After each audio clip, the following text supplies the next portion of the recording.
But let's kick things off with our game of the weekend, which is the big East Lancashire derby between Burnley and Blackburn on Saturday lunchtime. Burnley are the 45 favourites to win this one with SBK. Blackburn are 33-10. The draw is 14-5. A very underrated derby, I think this one is, Justin. When people think of the biggest derbies in the country, this one doesn't tend to come up, but tell that to people in this part of the world. They bloody hate each other, don't they? They really do. They really do. I mean, as we were walking around Blackburn last weekend when we went to see Blackburn Oxford, just walking around Ewood Park, you do capture that feeling that these two sets of fans severely dislike each other. I don't want to say hate. Hate's a very strong word, but if they're going, I don't think they're going to entertain one another at a tea party anytime soon. And the names I'd love to see it though. that actually would be absolute gold. It'd be interesting, wouldn't it? And as long as it's not polite, because if you get two fans on a YouTube show together, they're normally quite polite and quite nice to each other. Actually, you do want to see some things thrown a little bit, but all being very civil.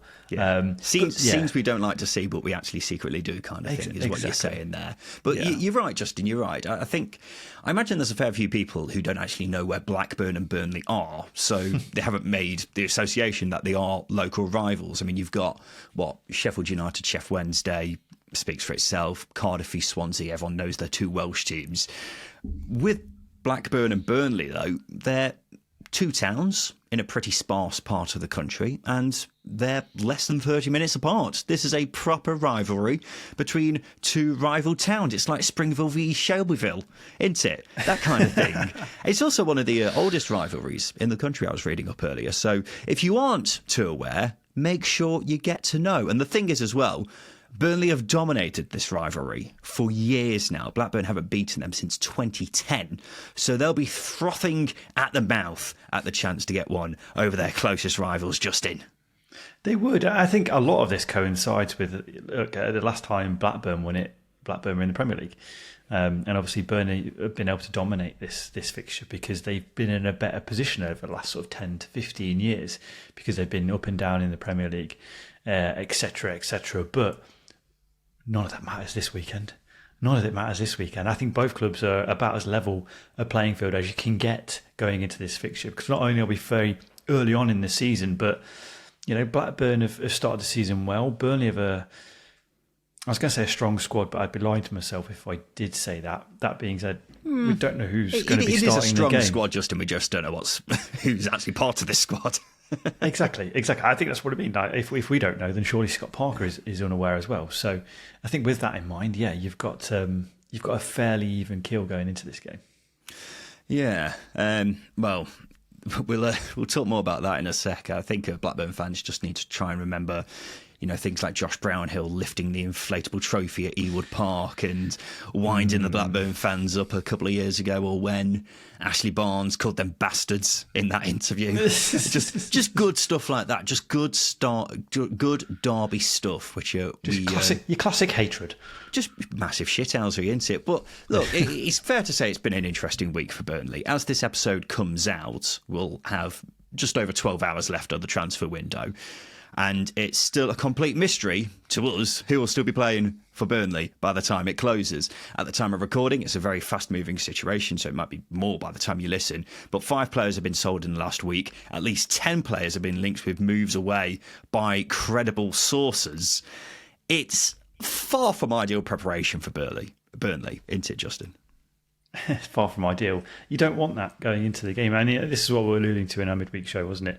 The circumstances that Parker's had to deal with since really the start of the season have been pretty terrible. Going from one of the strongest squads in the league against Luton on the opening day of the season to something that could be considered potentially mid-table if the worst case scenario happens by the end of the transfer window and everybody's sold and no credible replacements come in.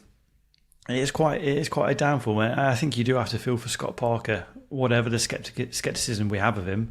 I'm not a big fan of Parker Ball, but we also can't see him flourish as a manager if he doesn't have the tools at his disposal. So I think that's what you got to sort of turn into, a sympathetic individual with Scott Parker. It's frustrating, and I imagine it's very frustrating for supporters as well, because I mean, why would a football club communicate who they're selling, etc.? But you'd like a little bit of direction from the club, a little bit of ambition as well. It's been the stark opposite to that. Yeah, well, they're heading into the derby, and you've got to look at it like this: how is Scott Parker meant to plan for this game when he has no idea who's even going to be available to him? Just genuinely think a moment about that. What training have they been doing for this game? He'll be there trying to set his team up when he doesn't have a clue if player X will even be at the club come Saturday. Yeah. The players must also be looking around like, this is an absolute mess. I don't know if some of my best mates are going to be here. I don't know if my centre-back partner will be my centre-back partner for the next game. I have absolutely no clue who I'll be lining up alongside. It's crazy, isn't it? And the thing is as well, Burnley fans are very anxious and unhappy about what's been going on at their club this week. Things could turn sour if it leads to them losing to their biggest rivals this weekend, couldn't it, Justin? It will only confound the feelings that they've had most of the summer. There's been a lot of trepidation, as you say, anxiety as well, because when clubs are linked with your players, you want your football club to put up a strong front, and I don't think Burnley have. Really. So fans will rightly point the finger. Obviously, the game will be played after the window closes, so it could be bad. It could be good. They could be in a really good position, a healthy position squad-wise, or it could be really bad. Yeah, I think there are two scenarios at play here, obviously. But fingers will obviously, undoubtedly, be pointed upstairs to the owners. But I think in hindsight, with this game being played so early in August, only a handful of games played so far in the league, I think losing to your rivals, it's going to be a sore one. It's going to hurt, but it's not going to impact the season greatly because there are still 41, 42 games to play. Yes, I get what you're saying there, Justin. But in terms of atmosphere around the club and general happiness from the supporters, it's not going to help with that, is it? It's going to make things very, very difficult in that side of things. So while it is just 3 points, this is the game that Burnley fans will care most about this season. If they were to have a poor result here, that would leave a sour taste in a lot of fans' mouths after a pretty promising start to the season, which has been seemingly completely undone in the past week and a bit. I have got to say, Justin, even though it's been 14 years, I fancy Blackburn to get a result, because Burnley simply cannot have prepared well enough for this. What is the mindset like of the players heading into it? Will some of them possibly be annoyed at not getting a move away? Will some of them be motivated enough when they've seen the club selling all its best talent? And then you've also got Blackburn, who have had an unbeaten start to the season. Confidence is high. The squad is settled compared to Burnley. Yeah. Is it as good a squad as Burnley's? No, it's not. But they'll have been focused all week on this game. And Burnley and Scott Parker will have obviously had their focus elsewhere.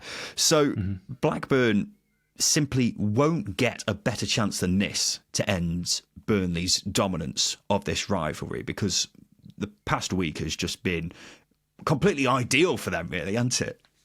I think that's the key sort of point you need to make, is this is the ideal, the perfect opportunity for Blackburn to put an end to that long spell without a win in this fixture. Because as I said, the circumstances that Scott Parker's having to put up with at Burnley and what Burnley are going through at the minute, and obviously coupled that with Blackburn's great start, good football they're playing, endless amounts of chances they are creating in games as well. Yes, everything points towards a Blackburn, Blackburn confidence, a Blackburn win here. But I think that's where a good manager really steps into the fore here. If Scott Parker can galvanise that sort of siege mentality, like everyone's against us, everything's against us, the owners are against us. We've struggled in transfer window. You 11 players have got to sort of get yourselves together, go out there, fight for the shirt, etc. I just gave a team talk. I don't know why, but you get the point. Our manager's got to create that siege mentality, and that's where I think that's where Scott Parker sort of maybe moans a little bit too much. But as I say, this is an ideal opportunity for him to step up, but also a great opportunity for Blackburn to put an end to that dismal run against Burnley. I'm not sure I agree with that. I think Scott Parker is very much the victim in this whole thing. I know. But I think that what that does is that as a manager, you go, right, we're going to step up here. You create that mentality where everyone's his team, obviously. What? You don't know which players do say it to, Justin. No, he doesn't. But exactly, I think that's what supports it even more. He's like, whatever 11 he puts out, it's going to be a case of, right, you've got to scrap for the shirt. You've got to scrap for everything here because everything's been against us. Don't let them beat us, that sort of thing. That's the point I'm trying to make, is that mentality of, fuck everybody else. We're going to go out there, play our game. And that's where, Parker can really step up.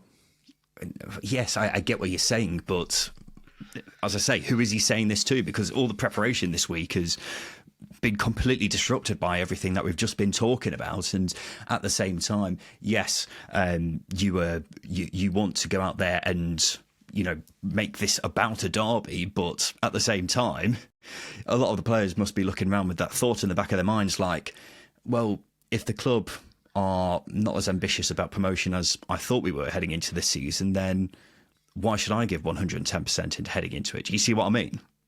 I do, but I don't think that's what players do. Because even last week against Sunderland, where they didn't really create a lot of chances. There, then, Justin. I'm not. I think you are. If you look at last week against Sunderland, despite them not creating a lot, they had to put up with a lot as well. And you've got CJ Egan-Riley, who's barely played for Burnley since he joined a couple of years ago, actually put in a really good performance. Luke Manali had to come on and play up front, although he might not be at the club come the end of the window. It's that sort of mentality where it's like, okay, everyone's got to step up here. Keep in mind, Burnley was shocking last weekend, Justin. They were shocking, but this is a derby. It's all the cliches, isn't it? It's a one-off fixture, and I think I don't think Burnley will be in a better position this week as they were last week player-wise either. Of course they will be. You don't know who's going to be at Burnley this week. This is what we've just been talking about for the past 10 minutes, Justin. Yeah, I know, but the circumstances last week were unprecedented, whereas they've brought in two wingers, for example, this week, in Sarmiento and Jayden Anthony. So there's two players there who can come in and play out wide. So they're already two players better off than they were last weekend. Who have been there for, 24 hours? You're saying some interesting stuff here, Justin, because they're in a much worse position this week than they were last week. I really don't think they are. Have you seen? They've got more players who have been linked with moves away than they did before. But it doesn't mean they've gone, does it? No, but they've probably had their heads turned. Yeah, probably, if buts, maybe. We don't know that. They might not have. Of course they will have. Justin, we've just said there's 10 players who have been linked with moves away. You're being very naive here, son. I think you're taking it too literal, like these links. As I say, it doesn't help things, but also if these players are at Burnley, come close the window, it doesn't mean they're going to just throw things up in the air. They're going to play for the club they're playing for. Yeah, you can keep believing that if you want, but I think, as I say, you're being very naive about this whole situation. Right, let's get on to our second tier bet builder. Our friends at SBK are offering a 25% winnings boost on any bet builder for Burnley versus Blackburn. And offers like that, combined with SBK's industry-leading odds, make it the best place to bet on the EFL. And if you don't believe us, sign up today and find out. So every Friday, we're making our own bet builder with 4 selections, all relating to our game of the week. So that's 2 for Justin and 2 for me. Justin, what is your first selection, dear boy? First selection is half-time result to be a draw. I think with it being an early kick-off, a derby, and it being played in August, I'm not sure both sides will be free-flowing. They'll maybe want to play into the game a little bit as well. And obviously, you've got Scott Parker with his set of circumstances. I think John Eustace as well naturally will set up his team to be a little bit more sort of risk-free, if you like. And I think Rovers, we saw that with Blackburn last weekend against Oxford. Firsthand, they sort of felt their way into the game and also went into half-time drawing. So I think it'll be a close affair in the first half, while maybe Blackburn will sort of wear Burnley down and sort of go for it in the second. And that might open up the game a little bit. So yeah, half-time result to be a draw. Yeah, I like this one, Justin. I think it's going to be one where they're feeling each other out for the first 45 minutes or so, and just kind of seeing their way into the game as opposed to a big, fast-paced starter. I've gone for my first selection as under 5.5 cards. Now, I know what people will be thinking. It's a derby. And yes, there are cases where derbies are absolute card fests, but more often than not nowadays, that's not the case. I mean, just look at the South Wales derby last weekend. There weren't any cards until the 95th minute. Then they gave out 4 for a bit of argy-bargy. But what usually happens with modern derbies is the referee is trying to keep a lid on things, stop it boiling over, and they're willing to let more go than they usually would in a normal game. So while I'm expecting this to be a fiery affair still, we're less likely nowadays to see an abundance of cards handed out in derbies from my experience. That's why I've gone for under 5.5 cards. Justin, you happy with that? Yeah, no Ashley Barnes, no Charlie Taylor. I think this was a pretty good shout for that coming in. Has your under cards bets, have they come in last few weeks? You have picked them every game so far. I can't remember off the top of my head, but I think they've done pretty well so far. Yeah. I'm always hot on my cards. You see, Justin, I'm a big cards man. As anyone who listens to the preview show every week will be fully aware by this stage. I mean, I was going to look at the possibility of picking a player to be carded, but as we've alluded to, don't know who's playing for Burnley, so we'll have to get that one. Lewis Travis would have been a good shout, but I'm with you on this one. Justin, what's your next selection? I've gone with Burnley to score under 1.5 goals. This comes down to a variety of things. A lot we've already spoken about. The transfer activity impacting preparation. Most importantly, though, even if I think Burnley had a fully strength squad, their creativity isn't great. They do sit 20th when it comes to taking shots on goal. This isn't goal scoring chances, isn't XG. This is just having shots on goal. They sit 20th. I think they're on par with Derby, maybe Oxford as well. And if you don't shoot, you don't score. So that's my feeling here. With it being a derby as well, it's going to be chances, both sides, they're going to be starter chances because you don't want to give too much away in these types of games. Yeah, Burnley's XG last weekend against Sunderland was the second lowest we've had so far by a team this season. The only team who had any lower was Plymouth, who were down to 9 men by the end of their game against QPR last weekend. So that pick does make sense, Justin. It's got to be said. And my final selection is Blackburn. Double chance. Now, once again, just in case you're not too familiar with betting terms, double chance is basically back in the draw, or in this case, Blackburn to win.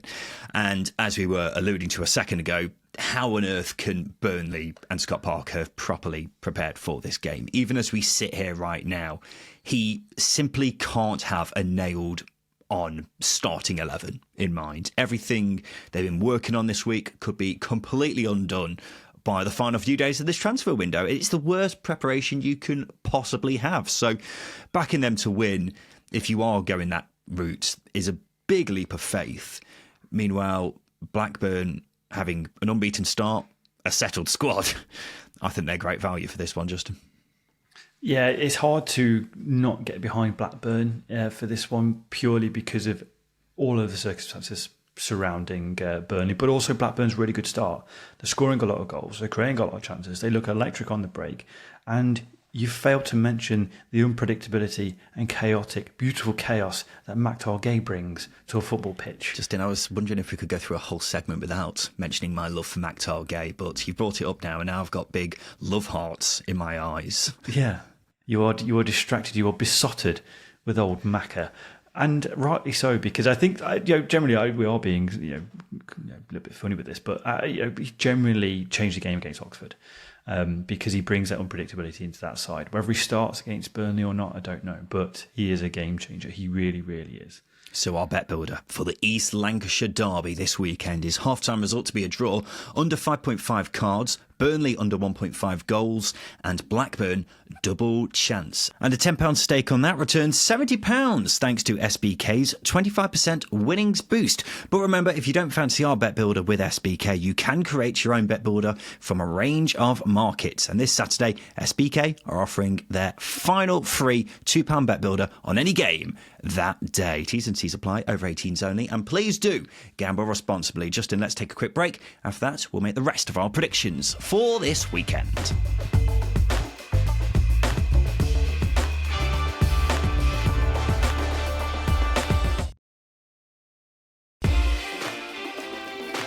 Welcome back to the Second Tier podcast. Just had a bit of drama during the break there where Justin started randomly shouting about a random pain in his side, which really came out of nowhere.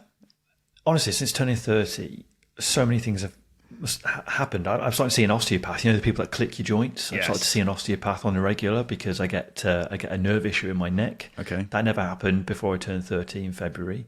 And then this random pain I had in my rib cage was I took a swig of water and it felt like I was immediately being punched by Rocky Balboa. It looked like you'd been shot in your side. It was unbelievable. I'm glad there's video evidence of this, but genuinely, oh my God, it was awful. That's one of the most remarkable things I've ever seen. He was just chatting to me and then started screaming about a pain in his side, and now he's fine again. Literally 30 seconds later. Right as rain, let's go. Wow. Well, let's have a look ahead to the weekend, ladies and gents. So in each preview episode of the second tier, Justin and I will each pick a banker, a team we think is guaranteed to win this coming weekend, as well as an outsider, so someone we think is going to win but is bigger odds with our friends at SBK than their opponent. We're tracking how we do as the season goes on. It's 1 point for a correct banker, 2 points for an outsider. Whoever loses has to do a forfeit, which is going to be a mascot at an EFL game next season, which looks like it's going to be a lot of fun for whoever's doing it. Well, the current scores look like this. It's 4-1 to Justin Peach. A nice little early lead you've built yourself there, Peachy. Yeah, I was getting quite carried away with things last week as I got my picks in early, as I did allude to in the episode. This week I went back to normal and completely forgot to do them. Classic. But I'm 4-1 ahead. I'm not going to get too excited nor get too confident or cocky. But we'll see what this weekend holds, and if it is a case, then I will be a terrible winner. I will be awful. Look at this professionalism. Unbelievable. This isn't what he's been saying over WhatsApp for the past couple of days. I usually rely on getting my bankers right each week. That's usually my meat and gravy, and just ticking over nicely by getting them. But I've really let myself down so far with that. So I'm hoping to get back on the horse this weekend. Justin, reveal to the people what your banker is for this weekend in the Championship. I've gone with Luton to beat QPR at home on Friday night. I was very surprised to see the stacked odds for Luton on this game. They are big favourites for it. Both sides are yet to win. They are both winless. And I think the reason why I'm actually quite interested and quite hot on Luton for this game is because obviously QPR have had a mixed start themselves, but Luton at Kenilworth Road on a Friday night under the lights. Yes, they haven't won many games over the past 12 months, but the trends they're going through, they are creating chances. We saw against Preston that Preston were hanging on at times, last-minute blocks, heroic defending, and I think with a little bit more bit more of a clinical nature about them, Luton should be able to put this game to bed. But let's not dampen this one down. This is with both teams winless down at the bottom of the table. This is a relegation 6-pointer, and I'd rather vouch for the home team who possessed a better squad on this occasion. Yeah, not sure about relegation 6 points, I'll tell you. I get your point. It's funny with Luton. I'm still keeping faith with them in the long term, Justin, but even I would be a bit edgy about picking them this weekend because Benny's gone, and the latest player who looks like he could be on his way out is Ted and Mengi. So it's another case of I don't know who'll be playing for them this weekend. Obviously, not as serious a case as it is at Burnley. But Luton aren't in an ideal position either, hence why I stayed clear of them this weekend, and I was a bit surprised that you went for them, Justin. I went for them. I don't think there were too many bankable fixtures this weekend. It was much easier choosing an outsider, I think.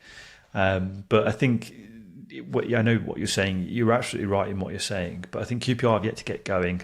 Obviously, Luton have yet to get going. But I just think Luton being at home probably edges it for me. That being said, probably the worst side to play is a side that have a very similar ground to you. So QPR get the feeling of playing at Kenilworth Road because Loftus Road is very much the same setup. So I don't think that'll play too much of a won't have too much of an impact here. But yeah, I just think with Luton having the stronger side as well, stronger squad, that probably backs it up for me. They should have the stronger squad. I'm just not sure who's actually going to be representing them this weekend. But look, Luton have won just 6 of their last 50 games, yes, which is quite an astonishing feat, isn't it? They definitely need to pick up sooner rather than later because it's been a bit of a underwhelming start, to say the very least, to their season, hasn't it? Let's go to my banker of the weekend. I've gone with Leeds United to win at home to Hull on Saturday afternoon. Now, a couple of weeks ago, everyone was taking the piss out of Leeds for losing all their players. now they're looking like they're in a pretty good position compared to everyone else, unless something drastically changes after we finish recording here today. It doesn't look like any move for Willie Gnonto will materialise before the transfer window closes, and they've strengthened with the signings of Mana Solomon and Larger Ramazani.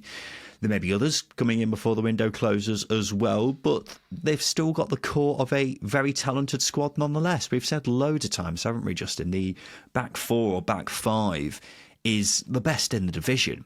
It had a shaky start against Portsmouth, but looks a lot tighter now with back-to-back clean sheets. And then you've got Matteo Joseph up front coming off the back of a scintillating performance against Sheffield Wednesday. So Leeds have navigated through some choppy waters and are in a really good position to sail onwards now. And look, Hull have had a very boring start. 3 draws from 3 games.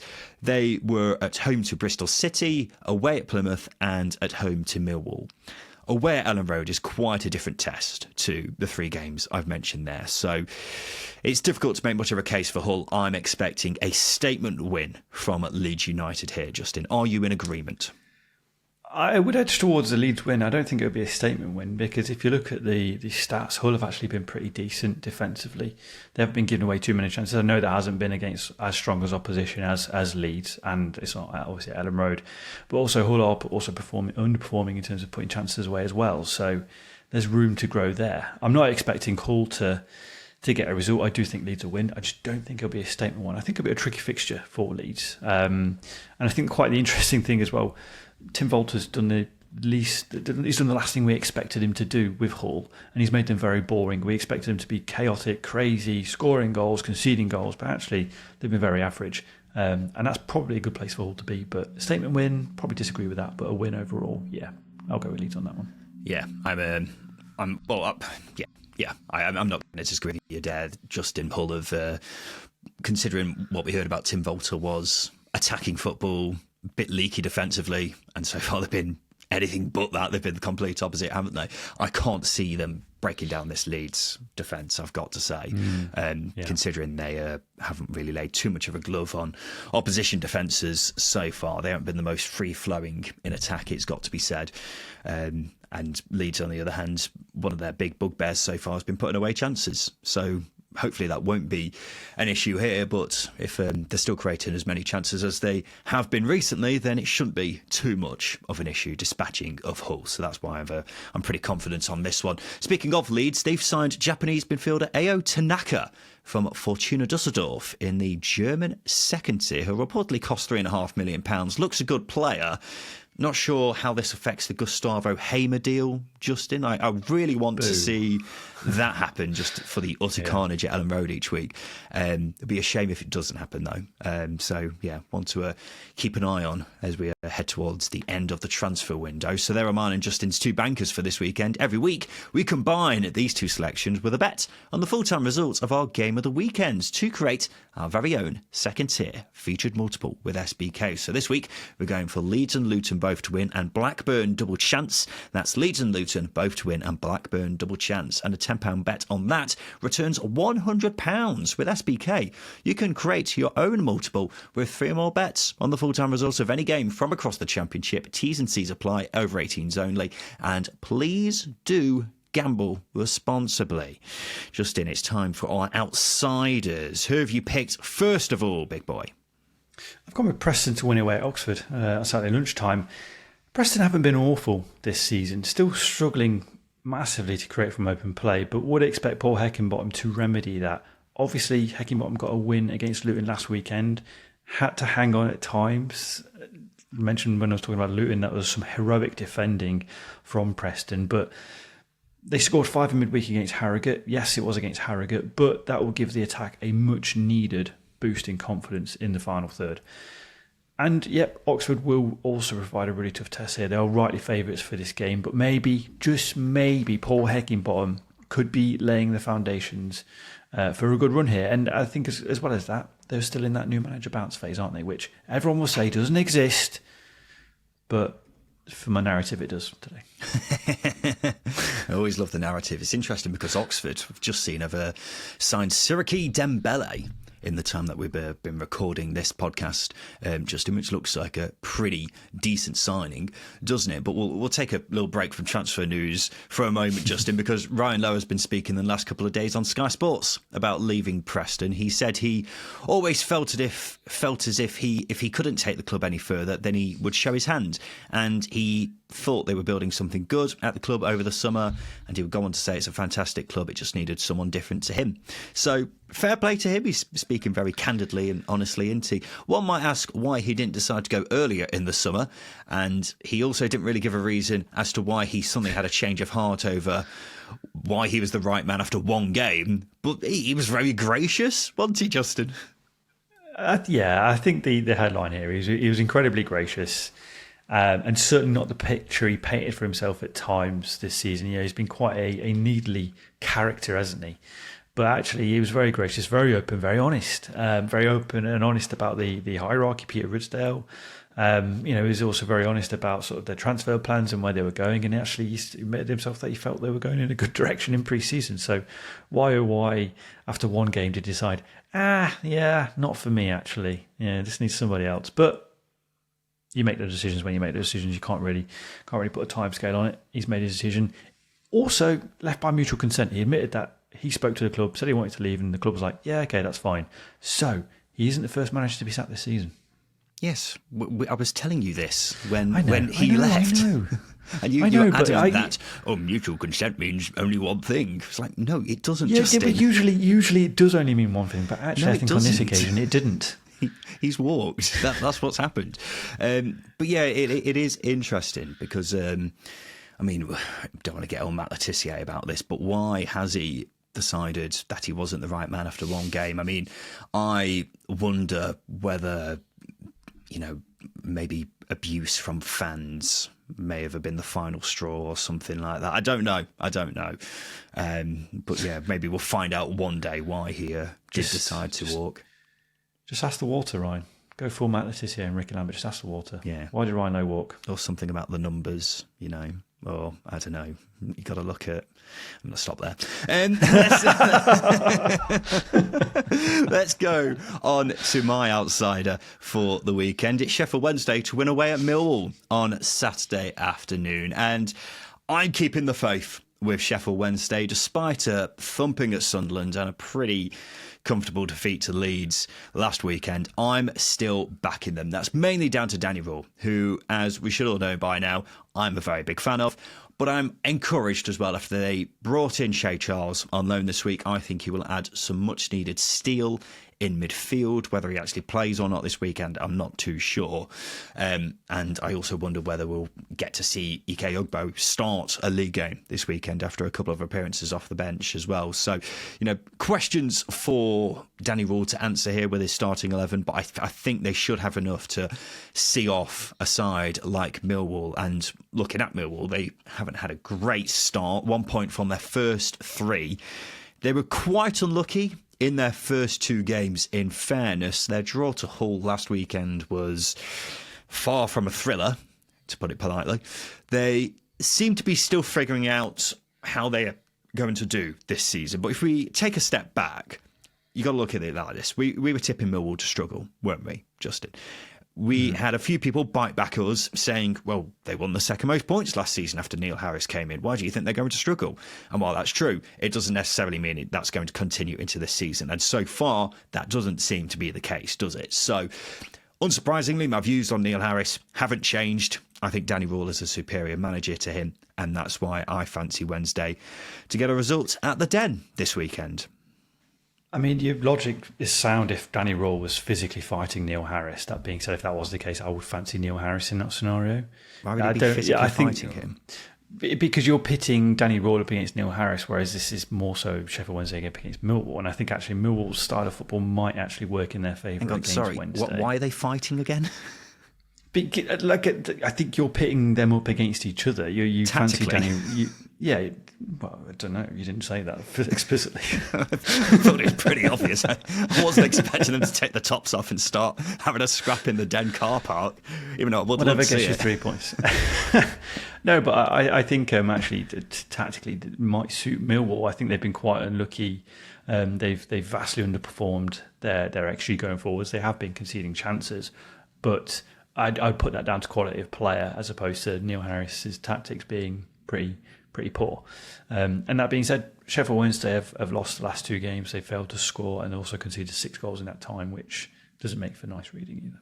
No, they have been pretty poor in the last 2 games. That's got to be said. But if they channel the team that we saw against Plymouth on the opening day, then it could be a lot different. But I'm more inclined to think that if you put these 2 sides side by side on paper, Wednesday have a better squad. When they put the managers side by side, Wednesday have by far the better manager. So by that logic, it should make sense that this should be a Wednesday win, and I think they're pretty good value for this weekend as an outsider pick. Right, those are our predictions for the weekend. Now, ladies and gentlemen, it's time for this.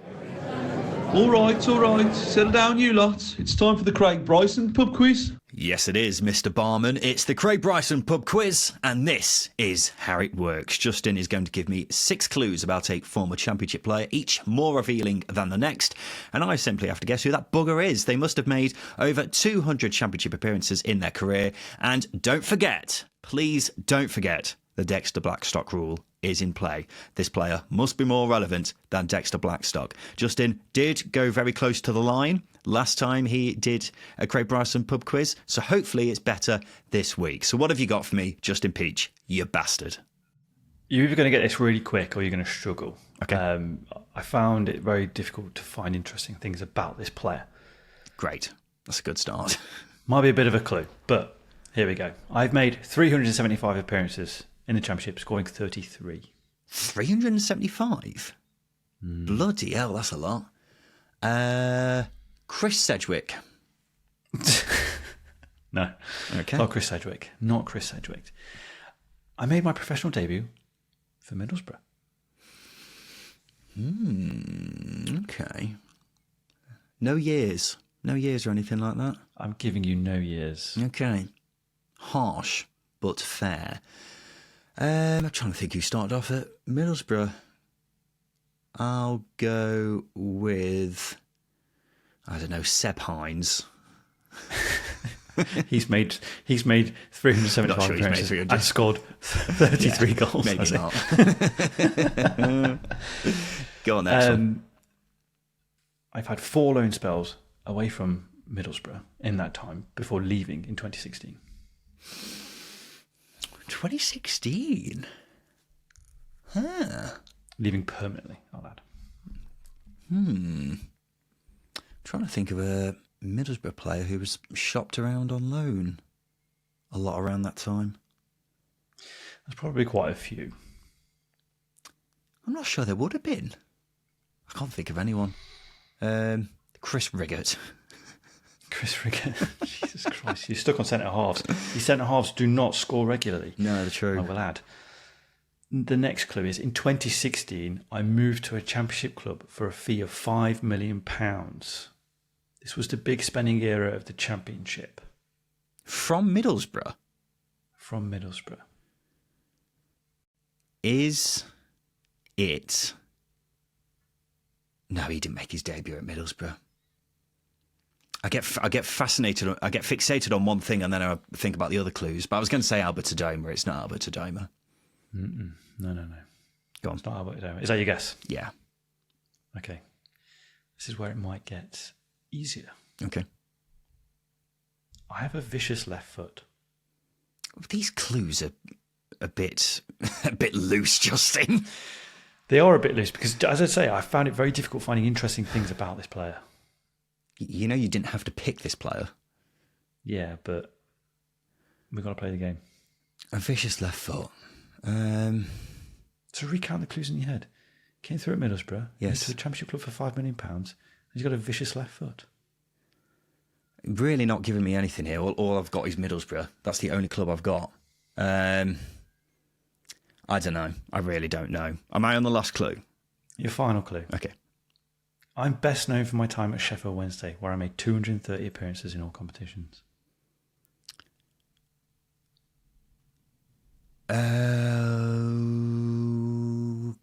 Okay, so... you had Ross Wallace around that time, but I don't think he was at Middlesbrough. Oh, yes. Okay. Is it old Adam Reach for the Stars? It is old Adam Reach for the Stars. Those clues were very difficult, Justin. You did not give me much to work with there. Come on now. He's played for how many clubs? And you couldn't tell me a club he's played for apart from Middlesbrough and then last of all Sheff Wednesday on the last clue. Because that's literally who he's played for. He's at West Brom now, which I think would have been a big giveaway. Flipping egg. And his loan spells were Preston, Bradford, Shrewsbury and Darlington, which I know you'd have moaned at. No, I wouldn't, because it's better than he's got a vicious left foot. He has got a vicious left foot because there's literally reel after reel after reel that you post regularly on a second-tier account. You could have given me anything more because that doesn't really narrow it down very much, does it? Flipping heck. There we go. Despite Justin's awful clues, I managed to get Adam Reach in the end. And that's another successful round of the Craig Bryson pub quiz here on the second tier.